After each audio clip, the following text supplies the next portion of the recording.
अस्सलामुअलैकुम dear students.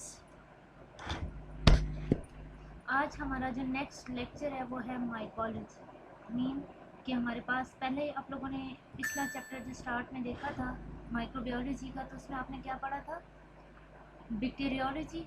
फिर next उसके बाद हम लोगों ने डिस्कस किया था वायरोलॉजी को। मीन वायरसेस क्या हैं, कैसे उनको डायग्नोज करना है, कैसे ट्रीट करना है, कैसे प्रिवेंशन, क्या क्या प्रिवेंशन हैं उनकी। तो अब नेक्स्ट जो हमारा टॉपिक है वो है हमारे पास माइकोलॉजी। माइकोलॉजी का चैप्टर आज हम लोग तक कंप्लीट ट्राई करें इसको। माइकोलॉजी क्या चीज़ है? माइकोलॉजी हमारे पास is the branch of mycology is the branch of biology concern with the study of fungi. Mean कि जैसे आप लोगों ने क्या कहा था कि बैक्टीरियोलॉजी जो है वो हमारे पास क्या है? Branch of medical science that deal with the study of bacteria. अब वायरोलॉजी क्या था हमारे पास? Branch of medical science that deal with the study of fungi. तो माइकोलॉजी हमारे पास क्या है? ये भी मेडिकल की ब्रांच है जो कि हमारे पास कंसर्न कर रही होती है या डील कर रही होती है with the study of fungi. Mean कि फंजाई को एवरी एस्पेक्ट में देखना है, हर एक एस्पेक्ट के सारे फंजाई के character, mean including there genetic and biochemical properties. Mean कि फंगस है क्या, और उसके बाद फंगस को, फंजाई को हम लोग फंगस भी कहते हैं। तो क्या है फंगस? क्या चीज़ है? फंगस का जेनेटिक मटेरियल कैसा होता है, उसकी केमिकल प्रॉपर्टीज़ क्या हैं, उसकी ग्रुपिंग हम कैसे करते हैं, and their use of human as a source of traditional medicine. और दूसरा ये है कि इस माइकोलॉजी की ब्रांच में हम ये सारी डिटेल पढ़ते हैं कि फंजाई से रिलेटेड सारे एस्पेक्ट, मीन उसकी स्ट्रक्चर क्या है, उसकी केमिकल प्रॉपर्टीज़ क्या हैं, कैसे हम लोग फंगस को डिफरेंट ग्रुप्स में अरेंज करते हैं, and the human as a source of traditional medicine. और ह्यूमंस के लिए इसके क्या क्या बेनिफिट्स हैं। डिफरेंट टाइप्स ऑफ मेडिसिन में भी हम इनको यूज़ करते हैं। उसके अलावा हम लोग बेकरीज में आप लोगों ने देखा होगा डिफरेंट टाइप की यीस्ट वगैरह जो है वो यूज़ होती हैं, तो वो भी एक्चुअली फंगस ही होती है। तो as a source of traditional medicine, food and their dangers. Mean कि मेडिसिन में से कैसे यूज़ करते हैं, कैसे फूड में इसको यूज़ करते हैं। डिफरेंट टाइप्स की फूड प्रोडक्ट्स आगे आप लोग देखेंगे कि हम लोग फंगस से रिलेटेड यूज़ करते हैं, एंड देयर डेंजर्स। और फंगस के क्या क्या नुकसानात हैं हमारे लिए, मीन कैसे वो हमारे लिए डेंजरस है, सच एज टॉक्सिसिटी और इन्फेक्शन। मीन फंगस की वजह से आपने देखा होगा बहुत सारे फंगल इन्फेक्शन होते हैं, स्पेशली जो है वो हेयर्स, नेल्स और स्किन के इन्फेक्शन जो होते हैं वो, मीन डर्माटोलॉजी से रिलेटेड ज़्यादातर जो इन्फेक्शन हैं वो सारे कौन से होते हैं? फंगस ही की वजह से होते हैं। और टॉक्सिसिटी भी बाज़ काज करती है ये, मीन सेल्स में टॉक्सिसिटी काज करेगी। फंगस के स्पोर्स जाते हैं बॉडी में और वहाँ पे जो है वो इनहेले, फॉर एग्जांपल हम लोग डिफरेंट स्पोर्स जो हैं वो हमारे पास, ये जो लोग होते हैं इम्यूनो कम्प्रोमाइज पेशेंट होते हैं, तो वो अगर हमारे पास इनहेल कर लेते हैं, स्पर्जिलस एक फंगस की टाइप है, उसके स्पोर्स इनहेल कर लेते हैं, तो वो जाके क्या करती है? लंग्स में टॉक्सिसिटी काज करती है। तो मीन के एक साइड पे तो फंगस के कुछ बेनिफिट्स हैं वो भी हम डिस्कस करेंगे माइकोलॉजी में, और दूसरी साइड पे इसके क्या ड्रॉबैक्स हैं वो भी हम लोग इन डिटेल डिस्कस करते हैं इन माइकोलॉजी में। A biologist specializing in mycology is called a mycologist। जैसे आप लोगों ने पढ़ा था कि बैक्टीरिया को स्टडी करते हैं या जो स्पेशलाइज्ड पर्सन होते हैं रिलेटेड टू बैक्टीरिया, उन्हें हम क्या कहते हैं? बैक्टीरियोलॉजिस्ट। तो इसी तरह जो लोग कंसर्न करते हैं विद द डिटेल स्टडी, या हम लोग कह सकते हैं कि जो स्पेशलाइज्ड पर्सन होते हैं फंगस के, उन्हें हम क्या कहते हैं? माइकोलॉजिस्ट।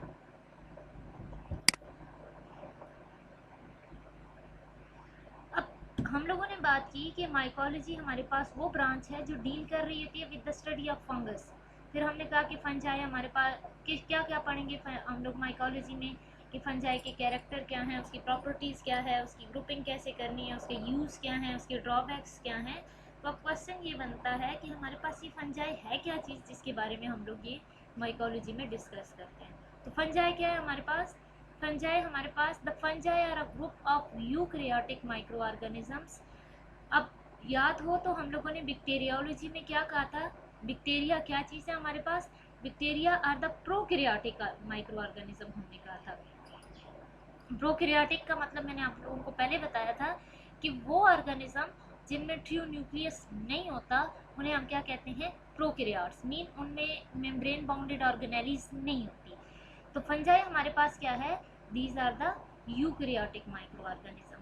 जो फर्स्ट यूकैरियोटिक माइक्रो ऑर्गेनिज्म है वो हमारे पास फंजाई है। Eukaryotic micro organism, eukaryotic mean कि इनमें ट्रू न्यूक्लियस होता है, मेम्ब्रेन बाउंडेड ऑर्गेनेलीज जो है यहाँ पे प्रेजेंट होती है, क्योंकि उनमें न्यूक्लियर मेम्ब्रेन नहीं होती प्रोकैरियोट्स में, इस वजह से मेम्ब्रेन बाउंडेड ऑर्गेनेलीज भी नहीं होती। लेकिन यूकैरियोट्स में क्या होता है, हमारे पास कंप्लीट एक न्यूक्लियर मेम्ब्रेन होती है और उसके अंदर मेम्ब्रेन बाउंडेड ऑर्गेनेलीज होती हैं, जैसे कि हम ह्यूमंस में। Some of which are capable of causing superficial cutaneous subcutaneous और सिस्टमिक डिजीजेस। हम लोगों का मेजर जो कंसर्न है एज अ लैब टेक्नोलॉजिस्ट, तो वो हम लोग इसके बाकी जो डिफरेंट फूड्स में ये यूज़ हो रही है, बेकरीज वगैरह में यूज़ हो रही है, तो वो हम लोग डिस्कस नहीं करेंगे।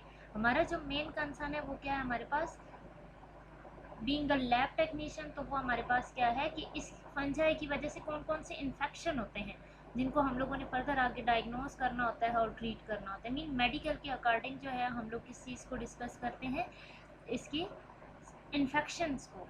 तो बाकी जो एग्रीकल्चर वगैरह के पर्सनस हैं वो इसकी फूड प्रॉपर्टीज़ को ज़्यादा देखते हैं, मीन डिफरेंट फूड्स में ये कैसे यूज़ हो रहा है। तो अब हम लोगों के पास क्या है कि हम ये क्या कह रहे हैं कि फंजाई हमारे पास यूकैरियोटिक माइक्रो ऑर्गेनिज्म है, और ये यूकैरियोटिक माइक्रो ऑर्गेनिज्म क्या करता है, इसकी इतनी एबिलिटी है, इनमें से कुछ हैं, सारी की सारी नहीं, क्योंकि कुछ मैंने पहले आपको बताया कि इस फूड्स में भी यूज़ हो रही हैं, जैसे आप लोग मशरूम यूज़ करते हैं। तो ये हमारे पास क्या है, इनमें से कुछ ऐसी हैं जो डिफरेंट टाइप्स के इन्फेक्शन काज करती हैं। वो इन्फेक्शन कौन कौन से हो सकते हैं, हमारी स्किन की सुपरफिशियल लेयर के भी हो सकते हैं, क्यूटेनियस लेयर के भी हो सकते हैं, सबक्यूटेनियस लेयर के भी, या फिर हमारे डिफरेंट सिस्टम्स को भी इन्फेक्ट कर सकती है ये फंजाई। फंजाई की फिजियोलॉजी क्या है, मीन हम लोगों ने पहले कहा था कि माइकोलॉजी में हम क्या चीज़ पढ़ेंगे, टेक्सोनोमी एंड बायोकेमिकल प्रॉपर्टीज़ और जेनेटिक कैरेक्टर्स इसके।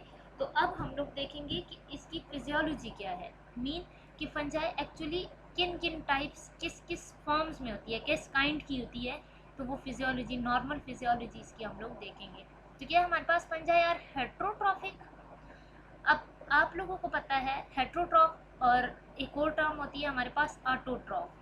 तो अब ये जो हेट्रोट्रॉफ है ये क्या चीज़ होती है, हेट्रोट्रॉफ का क्या मतलब होता है, जो खुद फूड प्रिपेयर नहीं कर सकते उन्हें हम क्या कहते हैं, हेट्रोट्रॉफ। मीन वो ऑर्गेनिज्म जो इटसेल्फ अपनी फूड प्रिपेयर नहीं कर सकते, बल्कि वो फूड लेते हैं दूसरे एनिमल से या दूसरे प्लांट से, तो उन्हें हम क्या कहते हैं, हेट्रोट्रॉफ। तो फंजाई हमारे पास क्या है, हेट्रोट्रॉफिक। एक और टर्म है हमारे पास ऑटोट्रॉफ। ऑटोट्रॉफ क्या चीज़ होती है, खुदकार, मीन कि ऑटोमेटिकली जो खुद अपनी फूड प्रिपेयर कर सकते हैं उन्हें हम क्या कहते हैं, ऑटोट्रॉफ। आप लोगों ने सुना होगा प्लांट्स का, कहते हैं कि plants are the autotroph and the humans are the heterotroph. तो फंजाई भी ह्यूमंस की तरह क्या करती है, अपनी फूड खुद प्रिपेयर नहीं कर सकती, बल्कि दूसरे प्लांट से या एनिमल से हासिल करती है। तो इस वजह से फंजाई को क्या कहते हैं, are the heterotrophic and essentially aerobic. Mean एक टर्म आप लोगों को मैंने पहले भी बताई थी, एनारोबिक और एयरोबिक। एनारोबिक क्या होता है हमारे पास, विदाउट ऑक्सीजन। एयरोबिक मीन वो ऑर्गेनिज्म जो डिपेंडेंट होते हैं on oxygen. Aerobic mean in the presence of oxygen, और anaerobic mean in the absence of oxygen. तो ये जो हमारे पास फंजाई है ये क्या है, फर्स्ट एक चीज़ क्या आ गई हमारे पास, हेट्रोट्रॉफ, कि ये अपनी फूड खुद प्रिपेयर नहीं करते। दूसरी बात, फंजाई का जो हमारे पास मेन फिजियोलॉजी है ये है क्या है कि एयरोबिक है, मीन ये इसे ऑक्सीजन चाहिए for their growth with limited anaerobic capabilities. उनमें से कुछ ऐसी कंडीशंस आती हैं, वो भी कुछ फंगस में, जिनमें वो एनारोबिक एनवायरनमेंट में भी सरवाइव कर सकती हैं, अदरवाइज इसको क्या, कौन सी कंडीशन चाहिए, aerobic. One can synthesize lysine by the lactate alpha adipic acid by synthetic pathway. Mean कि इसमें अब हम ह्यूमन से ये चीज़ हट के है कि ये हमारे पास एक एंजाइम है जो ये सिंथेसाइज इटसेल्फ कर सकती है, जो इसे फर्दर जो है आगे सर्वाइवल में हेल्प आउट करता है। नेक्स्ट है हमारे पास स्ट्रक्चर। फंजाई का स्ट्रक्चर कैसा होता है? हमने बात की कि फंजाई हमारे पास हेट्रोट्रॉफिक हैं, एयरोबिक हैं और सम टाइम एनारोबिक होती हैं। तो इनका स्ट्रक्चर क्या क्या होता है? मीन जैसे हम लोग ह्यूमंस की बात करें, ह्यूमन सेल, फंजाई की बैक्टीरियल सेल का स्ट्रक्चर याद है सबको? वो क्या था हमारे पास? बैक्टीरियल सेल में हमारे पास क्या क्या होता है? सेल वॉल होती है, फ्लैजिला होता है, साइटोप्लाज्म होता है, न्यूक्लियाइड होता है, उसके अलावा हमारे पास वहाँ पे राइबोसोम्स होते हैं, पिल्लाई होती हैं। तो ये सारी चीज़ें हमारे पास क्या था? बैक्टीरियल सेल का स्ट्रक्चर था। जो एक फंजाई का सेल है उसमें क्या है हमारे पास? कौन कौन सी ऐसी चीज़ें हैं जिन जो कि फंजाई के सेल में होती हैं? तो फर्स्ट चीज़ क्या है कि cell wall composed of chitin. Mean कि जो फंजाई का सेल है उसकी जो सेल वॉल है वो किससे बनी हुई है? काइटिन से बनी हुई है। जबकि याद हो आप लोगों को तो बैक्टीरिया के बाद हमने क्या कहा था कि cell wall of the bacteria is composed of peptidoglycan layer. Bacteria में ये चीज़ें एमसीक्यूज में आती हैं कि बैक्टीरिया में जो सेल वॉल है उसकी कंपोजिशन क्या है? पेप्टिडोग्लाइकेन है। मीन कि प्रोटीन्स है पेप्टाइड और ग्लाइकोजन की समवट, तो वो प्रोटीन्स हमारे पास पेप्टिडोग्लाइकेन प्रोटीन जो बन जाती है, शुगर और प्रोटीन जो दोनों चीज़ें मिलती हैं। जबकि फंगस के केस में क्या हमारे पास? फंगस की सेल वॉल जो है वो काइटिन से बनी होती है। ये दो चीज़ें आपके पास एमसीक्यूज में अक्सर वो पूछते हैं कि cell wall of the fungus is composed of dash, तो किससे बनी होती है? काइटिन से। इसी तरह cell wall of the bacteria is composed of peptidoglycan. Next है हमारे पास प्लाज्मा मेम्ब्रेन कॉन्टेनिंग एर्गोस्टिरोल।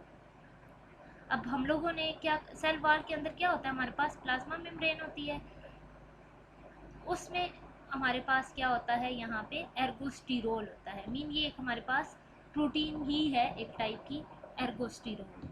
और यहाँ पे भी हमारे पास जो इसका एक्चुअली ये आरएनए जो उन्होंने बताया हुआ था, हमने पहले कहा माइकोलॉजी में हम इसकी जेनेटिक मटेरियल का भी देखेंगे। तो इसका जो राइबोसोम्स हैं वो क्या है हमारे पास? ATS, ठीक है, आरएनए है और उसकी हमारे पास ATS राइबोसोम है और साथ में आरएनए डिपेंडेंट है। मीन न्यूक्लिक मटेरियल एक चीज़ होती है DNA और दूसरा होता है आरएनए। तो फंगस के केस में हमारे पास क्या है? आरएनए। माइक्रोट्यूब्यूल कंपोज्ड ऑफ ट्यूब्यूलाई, और यहाँ पे हमारे पास इसी प्लाज्मा के अंदर कुछ माइक्रोट्यूब्यूल्स होते हैं, वो किससे बनते होते हैं? ट्यूब्यूलाई से।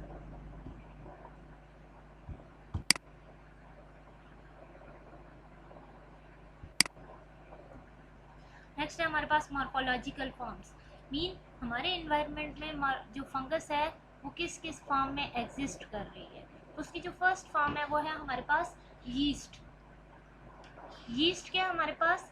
Yeast are single celled form that reproduce by budding. Mean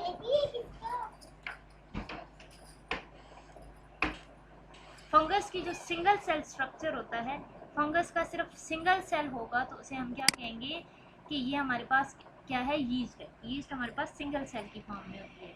और मोल्ड हमारे पास क्या होता है? ये multi cellular fungus, mean multi cellular yeast जब कंबाइन होते हैं, हम लोग कह सकते हैं कि मल्टी सेलुलर फॉर्म जब होती है फंगस की, दो फॉर्म्स हैं एक्चुअली।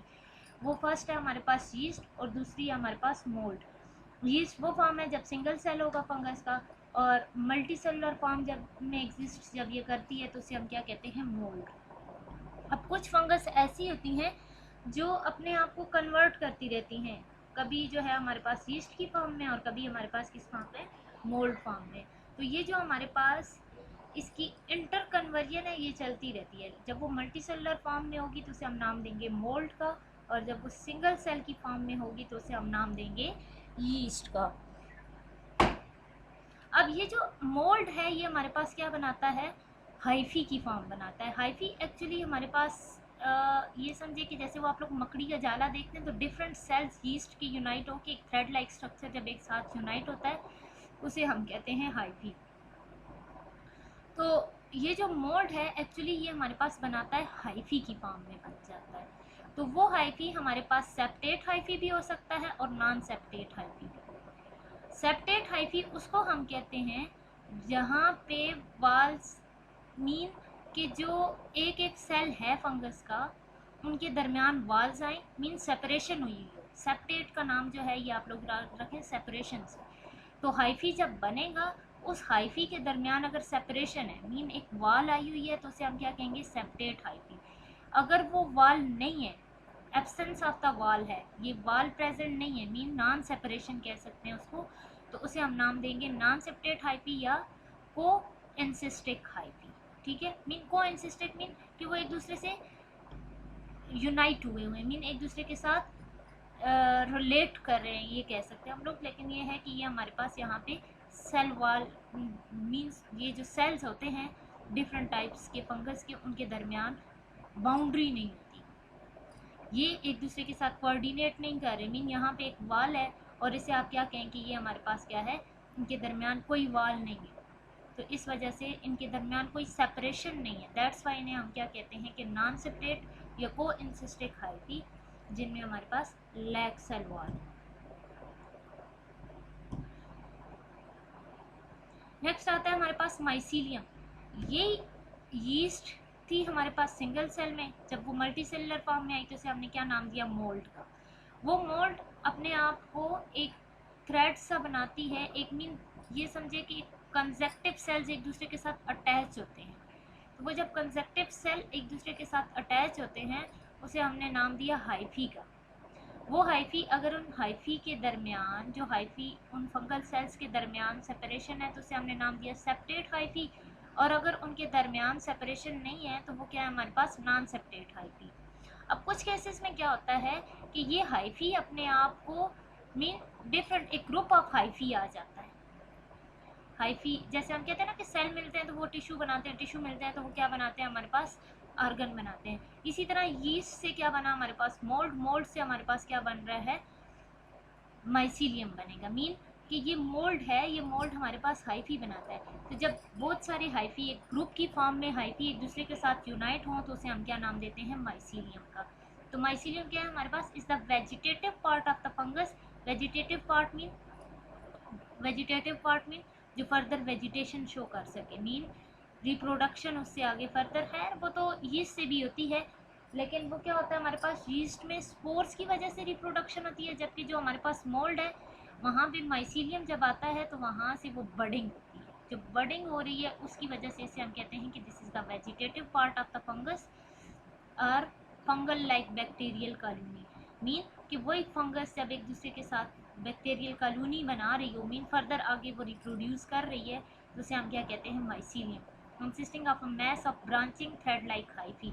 जब यही थ्रेड लाइक हाइफी, मैंने क्या कहा था कि मोल्ड्स मल्टीसेलुलर फॉर्म फंगस जब लेती है वो मोल्ड्स है, और वो मोल्ड्स अपने आप को थ्रेड लाइक स्ट्रक्चर में कन्वर्ट करती है। वो थ्रेड लाइक स्ट्रक्चर क्या होती है, हाइफी।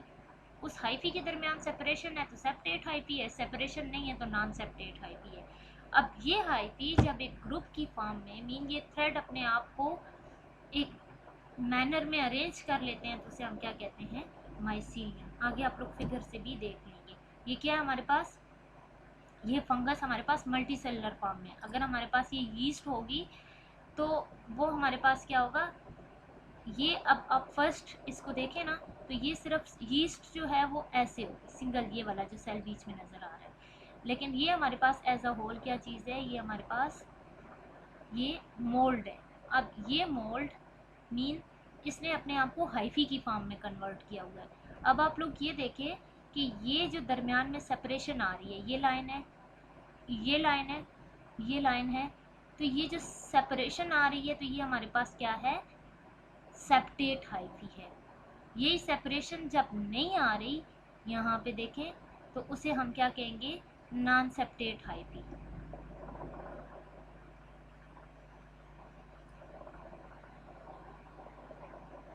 ये हमारे पास यीस्ट फॉर्म है जो बडिंग के थ्रू ये स्पोर्स आके ओरिजिनेट हो रहे हैं, और ये हमारे पास क्या है, मोल्ड फॉर्म है। ये मोल्ड फॉर्म में सेपरेशन है तो ये हमारे पास क्या है, सेप्टेट है, और सेपरेशन नहीं है यहाँ पे देखें तो ये हमारे पास क्या है, नॉन सेप्टेट हाइफी। नेक्स्ट है हमारे पास डाइमॉर्फिज्म इन फंजाई। मैंने आपको पीछे फर्स्ट स्लाइड पे एक बात बोली थी कि फंजाई हमारे पास यीस्ट और मोल्ड में इंटर कन्वर्ट होती है। मीन जब उसे अनफेवरेबल कंडीशन मिलती है तो वो यीस्ट में भी कन्वर्ट होती है। कुछ फंजाएँ सारी नहीं होती, कुछ फंजाएँ ऐसी होती हैं जो अपने आप को जैसी कंडीशन होती है, जैसा उनको इन्वायरमेंट मिलता हो उसके अकॉर्डिंग वो अपने आप को एडजस्ट करती हैं, या यीस्ट में या मोल्ड में। मीन उनमें इंटर कन्वर्जन होती है। तो ये जो यीस्ट और मोल्ड की इंटर कन्वर्जन है इसे हम क्या कहते हैं, डायमॉर्फिज्म। मॉर्फिज्म मीन मॉर्फोलॉजी किसको कहते हैं, शेप को। तो शेप हमने क्या, या तो यीस्ट की फॉर्म में या मोल्ड की फॉर्म में। तो डाई का मतलब क्या होता है, two. Dimorphism mean two shapes. Two shapes कैसे होती हैं कि कुछ फंजाई ऐसी हैं हमारी जो अपने आप को कभी यीस्ट फॉर्म में कन्वर्ट करती हैं, कभी मोल्ड फॉर्म में। तो उसे हम क्या कहते हैं, डायमॉर्फिज्म इन फंजाई। क्या हमारे पास dimorphic fungi grow as yeast और सेफ्यूरूल्स इन वीवो। मीन कि वो इनसाइड द बॉडी जब होंगी तो वो क्या करेंगी, यीस्ट की फॉर्म में ग्रो करेंगी। स्पिरूल्स भी हमारे पास वो ग्रेन्यूल टाइप होते हैं, यीस्ट की फॉर्म है। As well as in vitro, outside the body भी। लेकिन क्या है हमारे पास, टेम्परेचर 37 डिग्री सेंटीग्रेड है। जब उन्हें बॉडी टेम्परेचर मिला है तो वो किस फॉर्म में ग्रो करती हैं, यीस्ट या स्पिरूल्स की फॉर्म में। जबकि जब उन्हें अनफेवरेबल कंडीशन मीन जब वो हमारे पास उनके पास बॉडी टेम्परेचर जो है वो कम हो जाता है, तो ज़ाहिर है बॉडी टेम्परेचर तो खैर नहीं है, ये तो हम लोग कहेंगे कि रूम टेम्परेचर पे आ गई हैं। तो जब वो आउटसाइड द बॉडी है, मीन जहाँ पे रूम बॉडी टेम्परेचर सॉरी जो टेम्परेचर है वो कम है, रूम टेम्परेचर पे है, तो वो हमारे पास किस फॉर्म में ग्रो करें, मोल्ड की फॉर्म में। बॉडी टेम्परेचर मिला तो यीस्ट की फॉर्म में है, और जब टेम्परेचर कम हुआ तो वो अपने आप को कन्वर्ट कर लें इन फॉर्म ऑफ मोल्ड। तो उसे हम क्या कहते हैं, इस एबिलिटी को जो फंगस की है उसे हम क्या कहते हैं, डायमॉर्फिज्म। लेकिन आप लोगों ने याद रखना है कि ये जो डायमॉर्फिज्म का फिनोमेना है ये सारी फंगस में नहीं होता, ये सिर्फ कुछ फंगस हैं जिनमें हमारे पास डायमॉर्फिज्म की एबिलिटी होती है। नेक्स्ट है हमारे पास, dimorphism is regulated by factors such as temperature.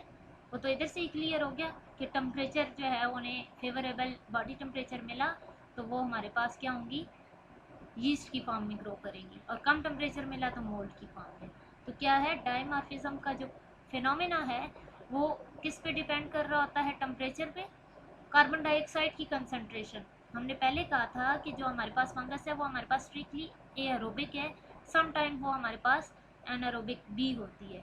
तो ये डिपेंड कर रहा होता है अकॉर्डिंग टू कंडीशन। दूसरा, pH and the level of cysteine. Cysteine actually इसकी जो सेल वॉल है उसमें एक प्रोटीन होती है जिसे कहते हैं सिस्टीन। तो मीन कि जो इसकी जो कंडीशंस हैं, जो फंगस को ग्रो करने के लिए कौन कौन सी कंडीशंस चाहिए होती हैं, टेम्परेचर, कार्बन डाइऑक्साइड, पीएच और प्रोटीन ये वाली चाहिए होती है सिस्टीन। अगर तो ये सारी चीज़ें इसे फेवरेबल कंडीशन में मिल रही हैं तो ये फिर हमारे पास यीस्ट की फॉर्म में ग्रो करेगी। अगर इसे प्रॉपर कंडीशन में नहीं मिल रही, टेम्परेचर कम है और बाकी कंडीशन भी उसके अकॉर्डिंग चल रही है, तो वो अपने आप को कन्वर्ट कर लेती है मोल्ड में। एक चीज़ यहाँ पे याद रखनी है कि फंगस हमारे पास बेस्ट ग्रो करती है एट हाई टेम्परेचर। यही चीज़ आप लोगों ने देखा होगा कि गर्मियों में फंगल इन्फेक्शन ज़्यादा होते हैं, वो नाखन ज़्यादा ख़राब हो रहे होते हैं कुछ लोगों के। इसी तरह फंगल इन्फेक्शन जितने भी होते हैं वो जहाँ पे उन्हें मॉइस्ट और टेम्परेचर ज़्यादा मिलता है वो ज़्यादा ग्रो करते हैं। दैट्स वाई आपने देखा होगा ये सावन का जो महीना होता है उसमें नमी भी होती है और टेम्परेचर भी ज़्यादा होता है, तो वहाँ पे उस टाइम पे फंगल इन्फेक्शन ज़्यादा होते हैं एज़ कम्पेयर टू विंटर, क्योंकि विंटर में ड्राइनेस होती है और टेम्परेचर कम होता है। नेक्स्ट है हमारे पास general characters of the fungi. Mean fungi के जनरल कैरेक्टर क्या क्या हैं। हमने पहली स्लाइड में कहा था कि fungi are the heterotroph. Heterotroph वही होते हैं जिनमें क्लोरोफिल नहीं होता, मीन ऑटोट्रॉफ नहीं, ये खुद अपनी फूड प्रिपेयर नहीं खुद कर सकते। दैट्स वाई हम इन्हें क्या कहेंगे कि नो क्लोरोफिल। एक्चुअली प्लांट्स के साथ ही स्टार्ट में फंगस को रिलेट किया जाता था कि ये भी प्लांट्स की तरह ही है, देखने में उसी तरह लगती थी। तो ये देखा गया कि ये हमारे पास क्या है, हेट्रोट्रॉफ, जबकि प्लांट्स हमारे पास क्या होते हैं, ऑटोट्रॉफ। अब प्लांट्स में क्लोरोफिल होता है लेकिन फंजाई में हमारे पास क्लोरोफिल नहीं होता। दूसरा क्या है हमारे पास, नॉन फोटोसिंथेटिक। ऑटोमेटिकली जब क्लोरोफिल ही नहीं है तो फोटोसिंथेसिस किधर से होगी, तो यहाँ पे फोटोसिंथेसिस नहीं होती, जबकि प्लांट्स में हमारे पास क्या है, फोटोसिंथेसिस होती है। नेक्स्ट है हमारे पास, मोस्टली जो है ये हमारे पास मल्टी सेलुलर होती है, जैसे कि हमारे पास हाइफी फॉर्म आपने देखा है, मोल्ड्स में हाइफी हैं, वो सेप्टेट है और नॉन सेप्टेट है, और कुछ हमारे पास यूनिसेलुलर फॉर्म में भी एग्जिस्ट करती हैं, जैसे कि यीस्ट। नॉन मोटाइल है, मीन जैसे बैक्टीरिया में हमने कहा था कि वहाँ पे मोटिलिटी ऑर्गन होता है, फ्लैजिला। फ्लैजिला जिन बैक्टीरिया में होता है वो मूव करते हैं, वो मोटाइल है, लेकिन जिनमें फ्लैजिला नहीं होता तो वो हमारे पास क्या होते हैं, नॉन मोटाइल। लेकिन फंगस में ऐसा कोई भी मोटिलिटी ऑर्गन नहीं है, तो दैट्स वाई ये हमारे पास क्या है, नॉन मोटाइल है। फिर क्या है हमारे पास, सेल वॉल। ये हम लोग पहले भी डिस्कस कर चुके हैं कि हमारे पास फंगस की जो सेल वॉल है वो किस पे कंपोज कर रही है, प्रोटीन एक है, उसका नाम है काइटिन। जबकि प्लांट्स में क्या होता है हमारे पास, ये डिफरेंस भी आ सकता है हमारे पास कि प्लांट्स में और इसमें फंजाई में क्या डिफरेंस है। तो क्या है, इसमें क्लोरोफिल नहीं होता, फोटोसिंथेसिस का प्रोसेस नहीं होता, ये हेट्रोट्रॉफ है, और प्लांट्स हमारे पास ऑटोट्रॉफ है। और इसकी जो हमारे पास सेल वॉल की कंपोजिशन है वो क्या है, काइटिन से बनी है। जबकि जो प्लांट्स हैं उनमें हमारे पास क्या होता है, जो मेन उनकी कंपोजिशन है सेल वॉल की, वो क्या है हमारे पास, सेलुलोज।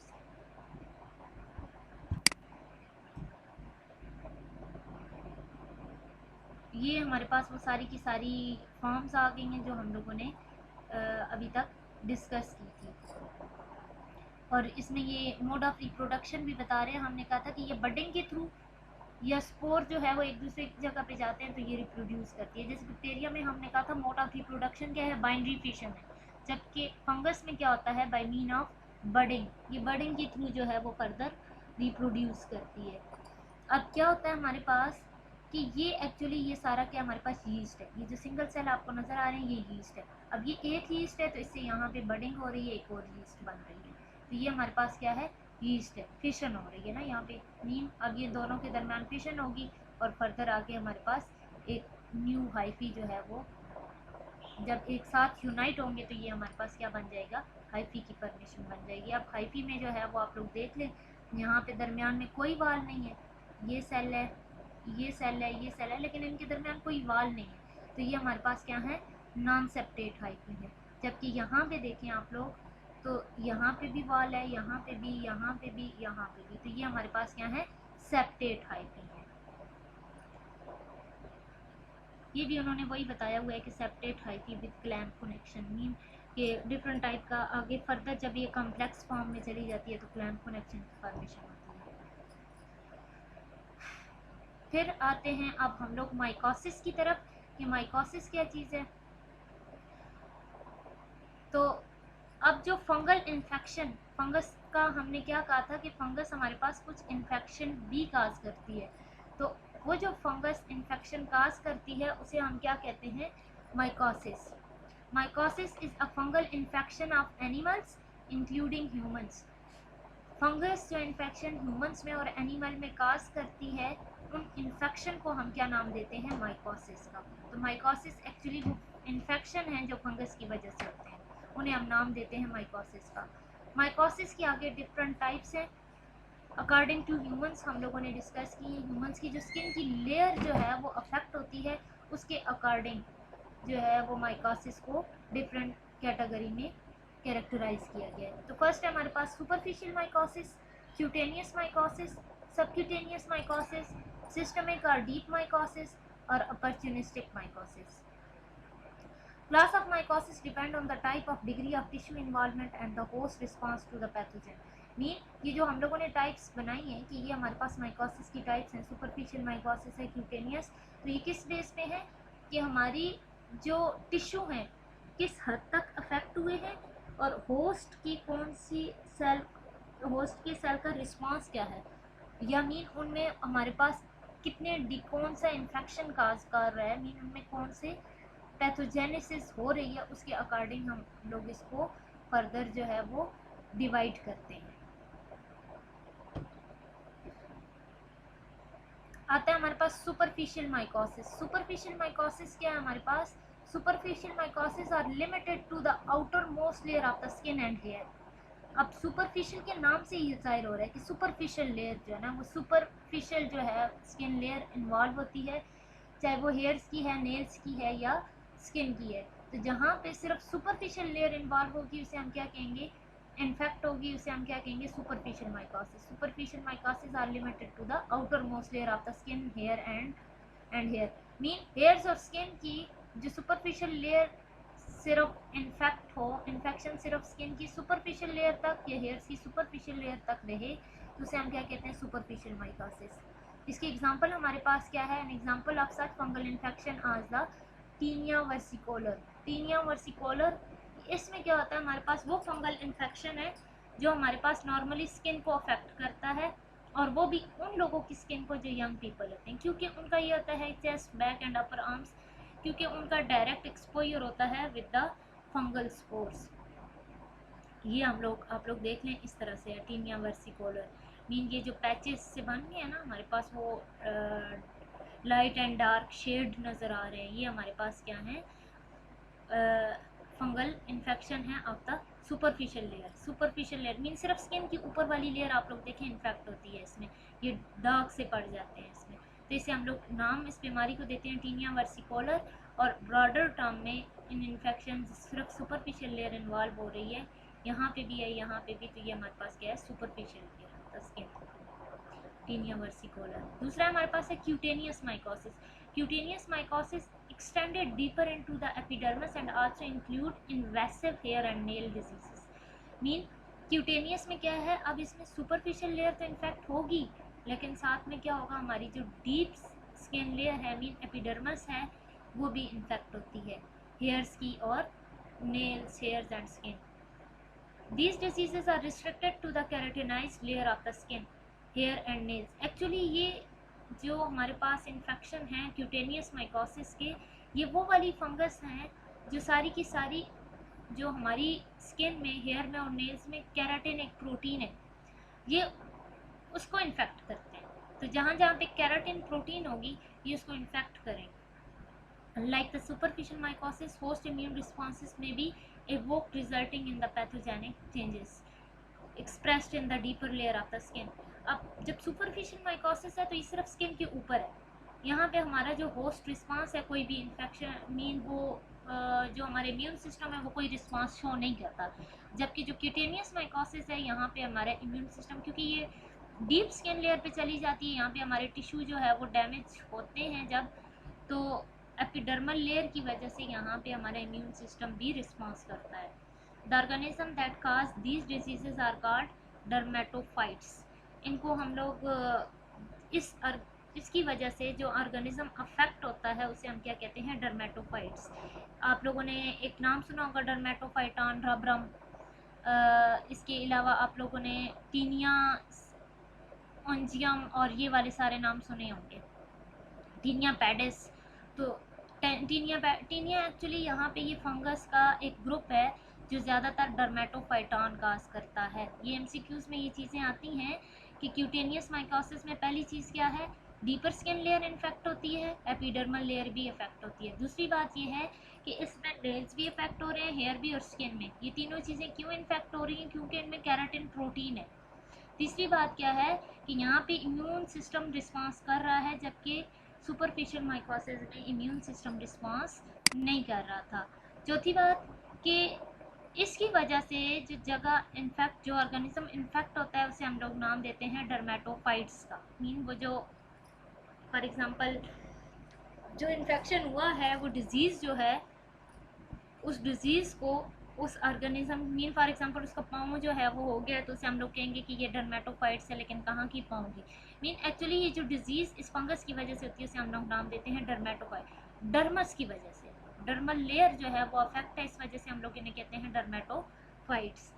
और टीनिया का ग्रुप है, टीनिया से ओंजियम है, टीनिया पैडिस है, तो ये सारे हमारे पास टीनिया एक ग्रुप है फंगस का जो कि डर्मेटोफाइट्स काज करता है। मीन जो स्किन की डर्मल लेयर के इन्फेक्शन है उन्हें हम क्या कहते हैं, डर्मेटोफाइट्स, या दूसरे लफ्ज़ों में हम उसे क्या कहते हैं, क्यूटेनियस माइकोसिस। ये जो डर्मेटोफाइट्स है इसमें टीनिया का ग्रुप ज़्यादा इन्वॉल्व है बाकी की फंगस से ज़्यादा। तो अब इनमें हमारे पास एक एग्जांपल आती है रिंगवर्म की, दूसरी एग्जांपल आती है डर्मेटोफाइट्स और टीनिया। डर्मेटोफाइटोसिस और टीनिया भी इसको हम लोग नाम देते हैं। मैंने पहले कहा कि वो जो ऑर्गेनिज्म है उसे हमने क्या नाम दिया, डर्मेटोफाइट्स, और वो जो डिजीज़ है उसे हमने क्या नाम दे दिया, डर्माटोफाइटोसिस या टीनिया। अब वो डर्माटोफाइटोसिस अगर फुट पे है तो उसे हम क्या कहते हैं, टीनिया पेडिस। वही डर्माटोफाइटोसिस अगर हमारे पास फिंगर्स पे है तो उसे हम कहते हैं टीनिया उंजियम। इसी तरह डिफरेंट जो है वो हमारे पास बियर्स पे भी होती है, ये हेयर्स पे है, तो ये डिपेंड करता है लोकेशन के अकॉर्डिंग। कहते हैं डर्मेटोफाइट्स ही हैं, डर्मेटोफाइटॉन भी कह सकते हैं, या फिर इसे कहते हैं टीनिया। टीनिया उसी तरह रहता है, आगे जो हमारा बॉडी पार्ट इन्फेक्ट होता है उसके नाम से इसका नाम दिया जाता है। ये रिंगवर्म है हमारे पास, एक वो डर्मल लेयर भी इन्फेक्ट है। आप लोग देखें यहाँ पे आपको वो पस लाइक अपेयरेंस या वो नज़र आ रहा है, तो वो क्यों नज़र आ रहा है, क्योंकि इम्यून सिस्टम जो है उसने रिस्पॉन्स शो किया है। ये रिंगवर्म इसको इसलिए कहते हैं क्योंकि ये पूरा एक रिंग बनाता है, मीन्स स्किन की लेयर के ऊपर रिंग बनाता है, तो इसे हम कहते हैं रिंगवर्म। और ये इन्फेक्शन जब डिफरेंट बॉडी पार्ट्स पे होता है तो उसके अकॉर्डिंग इसको नाम देते हैं। नेक्स्ट है हमारे पास सबक्यूटेनियस माइकोसिस। नाम से ही देख लें कि यहाँ पे हमारे पास deeper skin layer mean dermis भी इन्फेक्ट होगा, और सबक्यूटेनियस टिश्यू जब इन्फेक्ट होंगे तो उसे हम कहते हैं सबक्यूटेनियस माइकोसिस। इसके नाम इसी वजह से है क्योंकि यहाँ पे सबक्यूटेनियस टिश्यू इन्फेक्ट हो रहे हैं। क्या हमारे पास subcutaneous mycosis involve the dermis, subcutaneous tissues, muscles and fascia. Mean कि यहाँ पे हमारे पास डीपर लेयर पे चले जाएं, डीपर टिश्यूज इन्फेक्ट हो रहे हैं, सबक्यूटेनियस टिश्यू इन्फेक्ट हो रहे हैं, इस वजह से हमने इसे नाम दिया सबक्यूटेनियस माइकोसिस का। दिन infection are chronic and can be initiated by piercing trauma to the skin which allows the fungi to inter.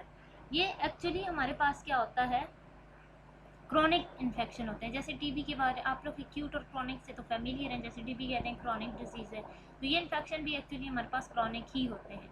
अब ये जो फंगस जितनी भी हैं सबक्यूटेनियस माइकोसिस कब होती हैं, कौन सी फंगस से, जब वो अब क्वेश्चन ये बनता है, चलो एक तो स्किन पे जब सुपरफिशियल माइकोसिस है वो तो चलो, या रिंगवर्म है तो वो हम लोग कहते हैं कि डायरेक्ट फंगस हमारी बॉडी के ऊपर इम्पार्ट हुई और इसने इन्फेक्शन काज करती है। अब यहाँ पे हम बात कर रहे हैं कि सबक्यूटेनियस टिश्यू भी इन्वॉल्व है, तो क्वेश्चन ये आता है कि ये जो फंगस है ये सबक्यूटेनियस टिश्यू तक जाती कैसे है। तो ये कैसे जाती है, जब भी कोई ट्रॉमा या इंजरी होती है स्किन में, मीन ज़ख़म लगा और ज़ख़म से जो है वो क्या होती है, इंटर होती है into the subcutaneous tissue. Specially ये वाली जो टाइप की फंगस होती है सबक्यूटेनियस माइकोसिस की, जितनी भी फंगस हैं, इनकी जितनी भी काज करने वाली जो फंगस हैं वो मोस्टली जो है वो कहाँ पे प्रेजेंट होती हैं, सॉइल में, सॉइल में होती हैं। अब जैसे ही कोई स्किन इंजरी हुई या हमारे पास कोई कट लगा, आपने देखा होगा अक्सर लोग मिट्टी उठाते हैं ऊपर रख देते हैं, तो वो बाद में इन्फेक्शन जो है वो बड़ा हो जाता है। तो वो एक्चुअली वहाँ पे इन केस वहाँ पे कोई फंगल के स्पोर थे तो वो बॉडी में इंटर हो जाएंगे, या मे बी कि कोई एक्सीडेंट हुआ है उस जगह पे जो पेशेंट गिरा है तो वहाँ से वो फंगल इन्फेक्शन वहाँ पे उसके इन्वेट कर सकते हैं। तो ये हमारे पास सबक्यूटेनियस माइकोसिस जो है वो एमसीक्यूज भी आता होता है कि ये सबक्यूटेनियस लेयर तक कैसे जाती है ये वाली फंगस। तो ये कैसे जाती है, थ्रू द ट्रॉमा और इंजरी, कोई भी इंजरी या कोई मीन कट लगा तो उसके थ्रू ये बॉडी में जाएगी। These infections are difficult to treat and may require surgical intervention such as डेब्रिटेमेंट। ये तो डिपेंड करता है अकॉर्डिंग टू द सिचुएशन, लेकिन ये है कि ये वाले वो फंगस है क्रॉनिक है, हमने पहले बात की, तो ये मोस्टली इनमें हमारे पास सर्जरी इन्वॉल्व होती है कि वहाँ पे सर्जरी करें, वो स्पोर्स वहाँ से रिमूव करें और वो जो हमारे पास इन्फेक्टेड पार्ट है वो भी रिमूव करें। फॉर एग्जांपल माइसीटोमा, माइसीटोमा की एग्जांपल है हमारे पास, ये एट द एंड जो है वो सर्जिकल करके ये पाँव भी रिमूव करेंगे। आप लोगों ने डायबिटिक फुट का भी देखा होगा, जिस तरह से होता है उसी तरह माइसीटोमा का भी आता है। नेक्स्ट है हमारे पास सिस्टमिक माइकोसिस। सिस्टमिक माइकोसिस के नाम से ही इंडिकेट हो रहा है कि इस सिस्टम्स को जाके इन्फेक्ट करेगी। तो सिस्टम्स को कैसे इन्फेक्ट करेगी, systemic mycosis due to primary pathogens originate primarily in the lungs and may spread to many organ system।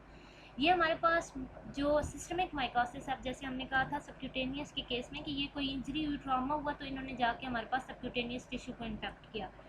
इस केस में क्या होता है, सिस्टम को कैसे इन्फेक्ट करता है, मोस्टली जो फंगस के इन्फेक्शन है वो हमारे लंग्स को इन्फेक्ट करते हैं।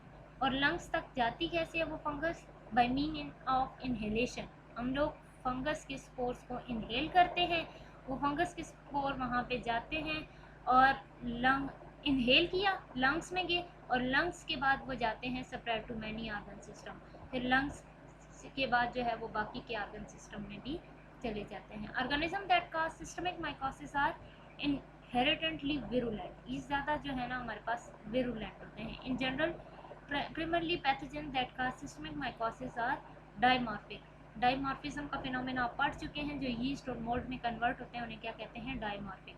तो ये वो वाले फंगस की टाइप्स है जो डाइमॉर्फिज्म होती है, मीन कि वो फ्री फॉर्म में एनवायरनमेंट में थे, इनहेल हुए, इनहेलेशन के थ्रू बाकी ऑर्गन्स में गए और वहाँ पे जाके यीस्ट फॉर्म में, क्योंकि बॉडी टेम्परेचर क्या हमारे पास 37 डिग्री सेंटीग्रेड है, यीस्ट फॉर्म में ग्रो करता है, बडिंग होती है और फर्दर रिप्रोड्यूस करता है। इसकी एग्जांपल हमारे पास बेस्ट एग्जांपल जो इसकी है इधर नहीं लिखी हुई, वो है आपकी बुक में होगी, स्पर्जिलस जो है वो एक आपकी बुक में भी कोई दी होगी, यहाँ पे एक मैं आपको बता देती हूँ। स्पर्जिलस एक फंगस की वो टाइप है जो इन्फेक्ट करती है लंग्स को, और बहुत सारे डॉक्टर बहुत सारे केसेस में ऐसा होता है कि उसको मिसडायग्नोज किया जाता है विद द टीबी। मीन जैसे टीबी के सिम्टम्स होते हैं, कफिंग है, प्रोलॉन्ग कफिंग है, फिर उसके बाद जो है वो हमारे पास लंग्स इन्फेक्ट हो रहे हैं, तो सेम जो स्पर्जिलस के सिम्टम्स हैं उसी तरह फटीग होती है, फीवर है, कफिंग है, सेम वही स्पर्जिलस के केस में भी होता है। तो डॉक्टर मोस्टली उसको क्या कंसीडर कर रहे होते हैं, टीबी होती है और एक्चुअली टीबी, लेकिन एक्चुअली वो स्पर्जिलोसिस हुआ होता है, मीन स्पर्जिलस की वजह से इन्फेक्शन होता है लंग्स में। लास्ट है हमारे पास अपॉर्चुनिस्टिक माइकोसिस। अपॉर्चुनिस्टिक माइकोसिस का नाम देखें आप लोग, अपॉर्चुनिटी मीन कि ये वो फंगस की टाइप है जो कि माइकोसिस कब काज करेगी, जब उसे अपॉर्चुनिटी मिली, मौका मिला। तो मौका कब मिलता है, नॉर्मली तो इम्यून सिस्टम उसे मौका नहीं देता। तो अपॉर्चुनिस्टिक माइकोसिस वो वाली माइकोसिस है जो सिर्फ और सिर्फ किस में होती है, इम्यूनो कम्प्रोमाइज्ड पेशेंट में होती है। मीन जब इम्यून सिस्टम उन्हें मौका देगा, अपॉर्चुनिटी उन्हें मिलेगी, तब वो इन्फेक्शन काज करेंगी, अदरवाइज जो नॉर्मल जो कंडीशंस हैं उनमें वो इन्फेक्शन काज नहीं कर सकती नॉर्मल इम्यून सिस्टम में। ठीक है, तो systemic mycosis due to opportunistic pathogens are infection of the patient with immune deficiencies who would otherwise not be infected. Mean कि ये एक्चुअली अफेक्ट जो है वो सिस्टम्स ही को करती है, लेकिन किसके सिस्टम को, नॉर्मल सिस्टम को इन्फेक्ट नहीं कर सकती, जो हमारे पास जहाँ पे से अपॉर्चुनिटी मिलती है, जहाँ पे इम्यून सिस्टम इसे मौका देता है। मीन ये समझे जैसे आपके लाइक स्टूडेंट जो है वो नहीं रहे तो नालायक को पीछे मौका मिल गया वो सीट लेने का, सेम जो है इसे भी यहाँ पे जब नॉर्मल इम्यून सिस्टम नहीं होता तो ये फिर उन पेशेंट में इन्फेक्शन काज करती है। For example immuno compromise condition जैसे एड्स वगैरह के जो पेशेंट हैं उनमें इम्यूनिटी कम होती है। Alteration of the normal flora bye antibiotics, mean आपने देखा होगा जो लोग ज़्यादा टाइम के लिए एंटीबायोटिक्स लेते हैं उन्हें डायरिया वगैरह होता है। तो वो क्यों होता है, क्योंकि हमारी बॉडी का जो नॉर्मल फ्लोरा है वो वहाँ पे ख़त्म हो जाता है या अल्टर हो जाता है। तो जब उनका नॉर्मल फ्लोरा क्या हो गया है, डैमेज हो गया है या चेंज हो गया है, मीन उनकी जगह पैथोजेनिक बैक्टीरिया आ गए हैं, तो ऑटोमेटिकली उस बंदे का इम्यून सिस्टम क्या हो जाएगा, वीक हो जाएगा। तो एज अ रिजल्ट इस फंगस को मौका मिलेगा ये जाके वहाँ पे इन्फेक्शन काज करेगी। दूसरा हमारे पास इम्यूनोसप्रेसिव थेरापी, जो हमारे पास इम्यूनोसप्रेसिव थेरापी ले रहे हैं, एंड मेटास्टेटिक कैंसर, और वो लोग जिनमें कैंसर की जो मीन मेटास्टेटिक कंडीशन है कंटिन्यूसली मल्टीप्लाई हो रहे हैं, तो उस केस में जो है वो इम्यून सिस्टम वीक होता है। Example of the opportunistic mycosis include candidiasis, cryptococcosis and aspergillosis. Aspergillus का पीछे भी मैंने आपको बताया, इसके अलावा कैंडिडियासिस और क्रिप्टोकोकियासिस। एसिस का वर्ड, माइकोसिस के आगे जो एसिस लगा होता है, जितने भी फंगल इन्फेक्शन होते हैं उनके आखिर में एसिस का वर्ड आएगा। अब जो कैंडिडियासिस है ये एक्चुअली क्या है, डिजीज़ है। मीन माइकोसिस हमने क्या कहा था, फंगल इन्फेक्शन की जो फंगल इन्फेक्शन को हम क्या नाम देते हैं, माइकोसिस। तो कैंडिडियासिस मीन कि वो इन्फेक्शन जो कैंडिडा की वजह से हुआ, कैंडिडा एल्बिकन की वजह से होता है। इसी तरह क्रिप्टोकोकियासिस जो है वो किसकी वजह से काज हो रहा है, क्रिप्टोकोकस हमारे पास एक फंगस है, वो एक इन्फेक्शन काज करती है जिसे हमने क्या नाम दिया, क्रिप्टोकोकियासिस। मीन ये भी, ये तीनों के तीनों जो है ये लंग्स के इन्फेक्शन है। एंड स्पर्जिलोसिस स्पर्जिलस जो इन्फेक्शन काज करती है उसे हम क्या कहते हैं, स्पर्जिलोसिस। ये आपकी बुक जो आपकी रेलेवेंट बुक है उसमें ये सारी चीज़ें जो हैं वहाँ पे लिखी हुई हैं, वहाँ से भी आप लोग साइड बाय साइड नोट्स देखेंगे, सिर्फ इनको ही फोकस नहीं करना। प्रिवेंशन, कैसे हम लोगों ने प्रिवेंट करना है खुद को फंगल इन्फेक्शन से, तो फर्स्ट है keeping the skin clean and dry. अपनी स्किन को क्लीन और ड्राई रखना है। मैंने पहले बात की थी कि फंगस के इन्फेक्शन हाई टेम्परेचर पे और मॉइस्ट कंडीशन में जो है वो ग्रो करते हैं। मीन फंगस की जो ग्रोथ है वो कहाँ पे होती है, क्लीन और dry sorry moist and high temperature पे। तो जब एरिया क्लीन होगा और ड्राई होगा तो ऑटोमेटिकली फंगल की ग्रोथ जो है वो क्या हो जाएगी, स्लो डाउन हो जाएगी। जब ग्रोथ स्लो डाउन होगी तो एज अ रिजल्ट ऑटोमेटिकली आप लोग जो है वो इन्फेक्शन से बच जाएंगे। मेंटेनिंग गुड हाइजीन, जो हमारे पास गुड हाइजीनिक कंडीशन है वो मेंटेन करें ताकि फंगल स्पोर हमारी स्किन पे आते भी हैं तो वो फ़ौरन से वॉश ऑफ हो जाए। बिकॉज फंगल इन्फेक्शन, दूसरा ये है कि गुड हाइजीन, एक और ये है कि आपने देखा होगा कि जो आर्मी वगैरह के या जो वुड कटर्स होते हैं जिनका डायरेक्ट कांटेक्ट है स्पोर्ट्स के साथ और फिर उनमें वो पसीने वाली कंडीशन जो है वो ज़्यादा होती है। आर्मी के भी जो लोग होते हैं उनका क्या होता है, उनके वो शूज़ और वो सॉक्स वगैरह उनको मॉइस्ट भी मिल रही है और साथ में लॉन्ग टाइम के लिए वहाँ पे वो क्लीनिंग नहीं कर पा रहे, तो एज अ रिज़ल्ट वहाँ पे हमारे पास फंगल की ग्रोथ ज़्यादा होती है। Because of fungal infection are contagious, it is important to wash after touching other people or animals. बाकी के कोई भी जानवर हैं या किसी को टच करें तो उसके बाद हाथ धो लें, क्योंकि जो फंगल के स्पोर्स हैं वो मैं आप लोगों को बताऊं, जो बैक्टीरियल स्पोर्स हैं उनसे ज़्यादा कंटीजियस होते हैं। कंटीजियस मीन वो फ़ौरन मतलब एक से दूसरे की तरफ जो है वो स्प्रेड हो जाए। तो दैट्स वाई आपने क्या करना है, हैंड वॉशिंग जो है वो मस्ट करें। नेक्स्ट है हमारे पास sports clothing should also be washed after use. Sports वगैरह के जो क्लॉथिंग है वो कह रहे हैं कि यूज़ के बाद वॉश करें, क्योंकि स्पोर्ट्स में क्या होता है, हमारी जो एक्सरसाइज कंडीशन ये कह सकते हैं कि होती है, मीन बॉडी रनिंग पोजीशन पे है, वहाँ पे पसीना भी आता है। एज अ रिज़ल्ट क्या होता है, वहाँ पे नमी आती है, नमी की वजह से फंगल स्पोर्स जो हैं वो वहाँ पे अट्रैक्ट होते हैं, मीन उसकी फेवरेट जगह बन जाती है। ट्रीटमेंट, ट्रीटमेंट इसकी यही है कि आपने देखा होगा जैसे जितने भी डर्माटोलॉजिस्ट हैं वो क्या देते हैं हमारे पास, मोस्टली वो सोप वगैरह देते हैं, शैम्पू देते हैं फॉर द वॉशिंग। मीन एक तो क्लीनिंग हो, दूसरा ये है कि वो ड्राई ऑफ रहे और वो स्पोर्ट्स को किल करे। तो topical and systemic antifungal drugs are used to treat the mycosis. In case of systemic mycosis है तो आप लोग सिस्टमिक एंटी फंगल ड्रग्स भी लेंगे। ENT वगैरह जो है वो आप लोग देखें तो एंटी फंगल ड्रग्स देते हैं जब कान में अक्सर पास पड़ी होती है, इस तरह की जो कंडीशन होती है उसमें ईयर के केसेस में एंटी फंगल्स आ रही होती हैं। इसी तरह ये माइसिटोमा के केस में तो ये सारी वो हैं जहाँ पे हमें एंटी फंगल ड्रग्स की ज़रूरत होती है। उसके अलावा ये जो टॉपिकल एड्स हैं, ये सोप वगैरह हैं, ये शैम्पूज़ वगैरह हैं, ये टॉपिकल है, मीन जो हमारी स्किन के ऊपर हम अप्लाई करते हैं, ठीक है, use to treat the mycosis. Thank you. Next हमारे पास रह गया है lab diagnosis of the fungus, तो वो इन डिटेल हम लोग इंशाल्लाह कल डिस्कस करेंगे।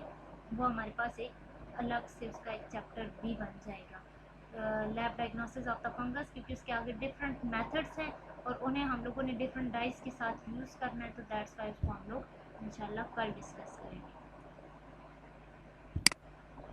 Thank you class.